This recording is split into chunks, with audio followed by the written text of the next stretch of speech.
Welcome to the committee, Representative Smith. Madam Chair, members. Would you like to move your bill?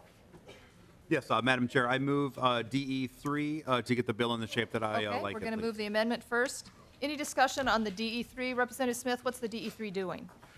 Madam Chair, members, the D3 amendment deals with Article 1, which is a new bill before this committee. However, Article 2, 3, and 4 have been heard in front of this committee before and passed without controversy. Very good. Any discussion from members on the DE3? Seeing none, all those in favor of adopting the DE3, please signify by saying aye. Aye, opposed, same sign. The DE3 is before us, or 1372 as amended. Representative Smith, do you have a special guest with you today? Yes, Madam Chair, members, we have Reagan Smith with us today to help give any testimony if needed for this important legislation for all the pets in the state of Minnesota. And I believe I might have heard a little pre-bill testimony from Reagan earlier. Madam Chair, perhaps, and my apologies on behalf of Reagan to I the think committee. Reagan was just being the protective dog that she is. Representative Smith, to the new portion of the bill, if you might want to go ahead. Thank you, Madam Chair, members. Pet trusts in Minnesota are not allowed right now, and pet trusts are very important. More American adults have pets than they do children. Nearly 9 out of 10 adults view their pets as part of their family. Pet ownership gives physical and psychological and economic benefits, and also potentially affords long-term reductions in both private and public health care expenses. Pets can also play a very important role in someone's life who is incapacitated or near the end of their life. Pet trust, the statute is necessary in Minnesota today because under a will, you cannot give money legally to a pet. Also, any money that you give to a pet needs to go through probate, which is costly and timely.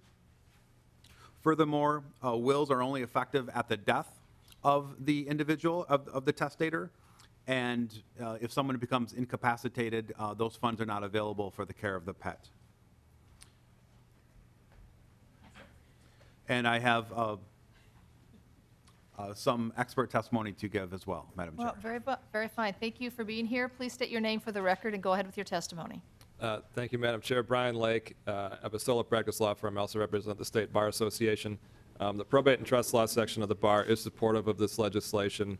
I think Representative Smith did a good job of explaining, you can leave money to care for a pet under a will, but for the reasons he stated, it's really just kind of unworkable and an imperfect solution. This bill would enable a pet owner to leave funds and instructions for the care of their pet if they become incapacitated or after they die.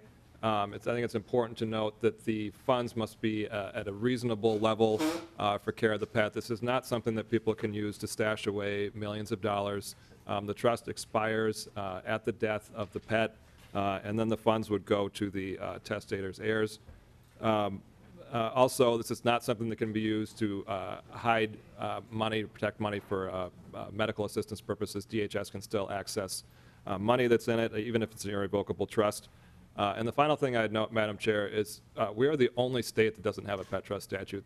49 other states have them, so this is about as mainstream as an idea, I think, as will come before the committee this year.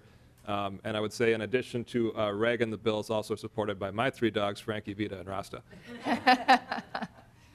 Very fine. Are there any, I think we might have an amendment.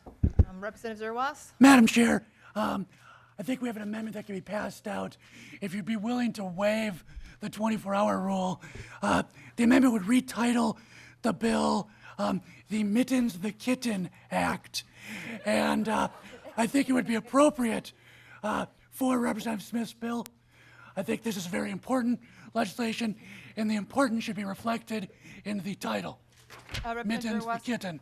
Thank you for that. I am willing to move, or to waive that 24-hour rule, if that's okay with the other side. I appreciate that. I will withdraw the amendment, but I think it shows really the importance of this bill. Thank you, Representative Zerwas. Any comments, Representative Smith? No, Madam Chair, members, I appreciate Representative Zerwas withdrawing that amendment. And in conclusion, I ask for your support, and on behalf of Reagan and our four-legged friends and all the pets in Minnesota, I ask for your support for this very important legislation. Thank you. Thank you. Is there any, are there any member questions? Representative Lesh? Thank you, Madam Chair. Representative Smith, how would this change, or Mr. Lake, I guess, would this change at all any tax implications for putting that money in trust versus doing it through the will? Representative Smith? Madam Chair, Representative, no, it will not. Any taxation to the estate will happen prior to the placement of the funds, just as any taxation implications for the estate, for the recipients if you give the money to a charity or to any other individual. Representative Lesh? Thank you, Madam Chair. And not being supremely familiar with this area of law, why is it that you can't just do this provision in a will and you have to set up the trust to do it? Mr. Lake? Madam Chair, Representative Lesh, you can leave money for a pet in a will. There are a few problems with it, though. As Representative Smith mentioned, number one, the will has to go through probate, so that can take quite a bit of time, and during that time, the money's not available to care for the pet. The other significant problem is that those funds, it's not enforceable. So let's say I left $10,000 in my will with instructions for Representative Smith to take care of my dogs. Once he has that money, there's no way to enforce that he actually spends that money taking care of my dogs. Whereas with a trust, the trustee or the court-appointed person can ensure that the money is actually spent as intended. That just can't happen with a will. Okay. Thank you. Lesh? I would just note, this is the first time I've heard a lot about this. The most I've heard about it since Leona Helmsley left her dog $12 million and made everyone really happy about her even more. So I can't wait till we have that in Minnesota. That'll be great. Thank you, Madam Chair. Madam Chair, may I Representative comment? Smith? Madam Chair, Representative, to your point, a judge does have the ability, if they feel that the funds left to a pet is excessive, they can take money out of that trust and put it into the residual portion of the testator's estate.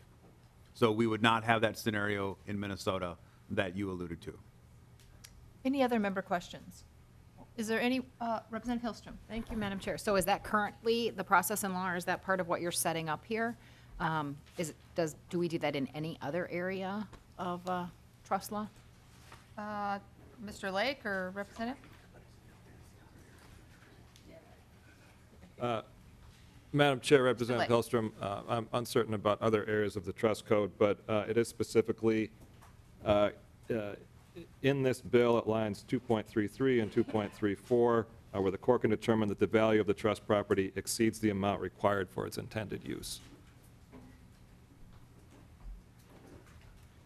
Any other member questions? Seeing none, is there anyone in the audience that wishes to testify for or against this bill? Seeing no one, Representative Smith renews his motion that House File 1372 as amended be recommended to pass and re-referred to the General Register. All those in favor, please signify by saying aye. Aye. Opposed, same sign. The bill is adopted. You're on your way to the General Register. Thank you to Thank your you. testifiers. And thank you, Reagan.